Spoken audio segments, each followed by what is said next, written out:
The Big Ten is going to jump in a quick flurry. That's for sure.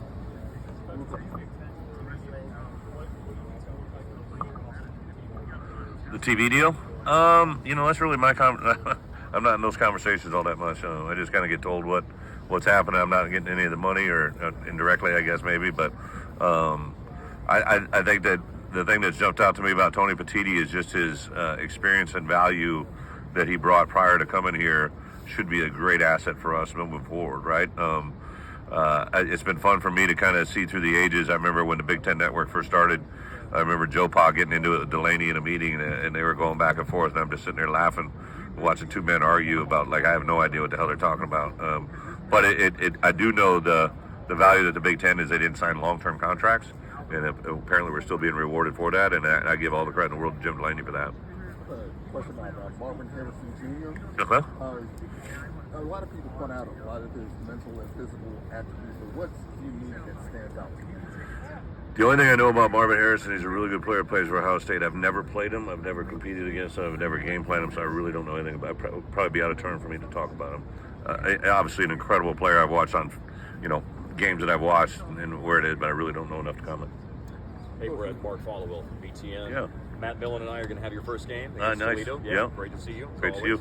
So I walked up and you were talking about building momentum off last year. And Right. I did have a question along those lines of how do you manage all of the concept of, as you said, building momentum? Everybody who was a part of last year, that's a special team in Illinois history, and they deserve to enjoy that. But you do have to turn the page. Absolutely. So there's a lot going on there. There's a lot of my question. But Yeah.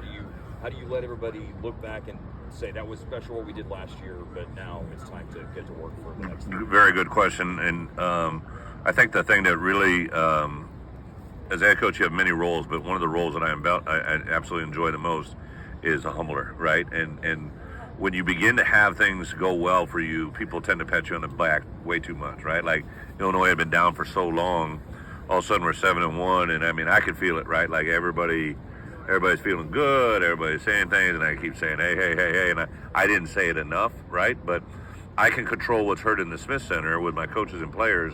But when they go in the community and all of a sudden, their girlfriend's telling them how good they are, their Uncle Pete from, Potomac is telling them how good they are, right? You got Ted from Tuscola is telling them how good he is, right? And all these little things, like, that's overwhelmingly, you begin to feel that way. A lot of people don't realize this, but most people don't become as great as they are because they feel really good about being good, right? And we were a 7-1 team that began to feel too good about themselves, in my opinion, and we turned into a 1-4 finish that resulted in an 8-5 season.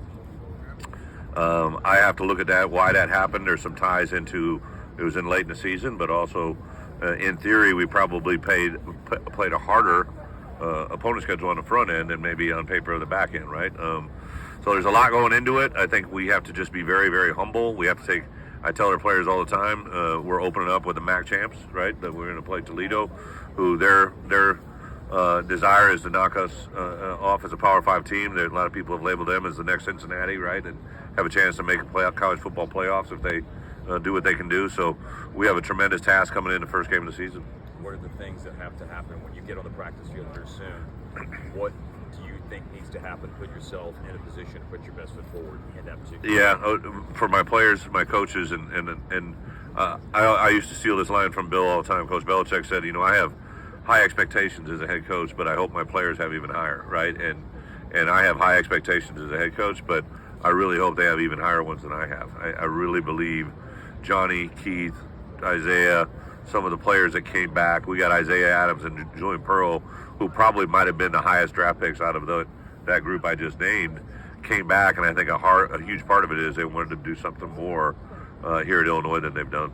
I heard you mention, I know others have some questions, but I just want to ask one other thing. Yeah. I heard you mention during your press conference this morning, you had seen some numbers that indicated you have one of the lowest transfer rates right. of losing players to the portal. What's your perspective? I mean, obviously, I'm sure you're hearing something from the players that are staying and reported by other, and maybe thought about it. What's your perspective on what you're doing right? I get asked all the time. Like, I started coaching in 1993, right? So how is a player different in 1993? An 18-year-old player different in 1993 than 2023? I don't think they're any different, except for maybe the focus of what you have to put in front of them has changed, right? Like, their social media, their mental health issues. You got the portal, the NIL, and everything else. What I tell our guys every day is like, listen, we're going to have conversations. A lot of them are going to be fun, but a lot of them are going to be hard, right? Because even though you have hard conversations, they're usually from a place of love, because I want you to be better than you've ever been, right? So I think we've adopted that into our building. I think these guys would tell you that, like, I'm not afraid to. I'll get after Johnny has a beautiful new car, right? That he's very proud of, and he parked it in a very illegal spot, and I let him have it in front of the whole team, right? Because I know if I had made an example of Johnny Newton in his new car, that would be a message that resonates with everybody in the building, right? So I don't shy away from hard conversations, and I think that's probably something that's new to them. I put a huge emphasis on communication. I think everything in society is related to communication. When you have good communication, good things happen. When you have bad communication, bad things happen. And our team really buys into that, I think. Thanks, man. Yep. I'm looking forward to seeing you. Me too, man. Coach, you coached at Iowa before Kirk was there as Yeah. the head coach. You coached with him. What is it about his ability to find the right guys who maybe are under-recruited, develop them, and you did it this year with Yeah. Witherspoon and the Browns. Yeah. What did you learn from him during your time together just about recruiting? Just exactly that, right? Kirk, I just one of the benefits that I've gone through in my life is, I've literally now worked and coached for. Kirk's not a Hall of Fame coach yet, but he will be, right? And every coach that I've worked for has been a Hall of Fame coach. So when Hayden was there, we did things a certain way. Kirk had left, come back. A lot of what I saw Kirk go through my first couple of years with him, replacing a legend, is what I did and referenced a lot when I took over at Wisconsin. I was replacing Barry Alvarez, so I had already seen somebody do this, right? We went 1-10 in our first year, 3-9 our second year, and then we broke through into the bowl game my last year and played Texas Tech. Kirk has one unique tool that a lot of people don't realize. Like I always say, in this world, everybody can hear, but very few people listen. And Kirk has a unique ability to listen to everyone and take it and process it, and then he won't interrupt you. He'll let you talk, and then he'll arrive at his decision. That's going to be his decision and no one else's. But he really does a great job of listening to people around him. And then I think, with that being said, he really doesn't care what other people think, right? He just goes with it. I remember I was coaching a kid by the name of Dallas Clark as a linebacker, and I couldn't get him to play linebacker, right? He could run. He was great on special teams. He was an awesome kid to be around. I'm like, Coach, I think you play tight end. He watched him work out like a week. He goes, yeah, we're moving him to tight end, right? And obviously ended up being a pretty good decision for everybody involved. But that was another one. We had another defensive lineman that he saw the way he looked, the way he bent, the way he moved.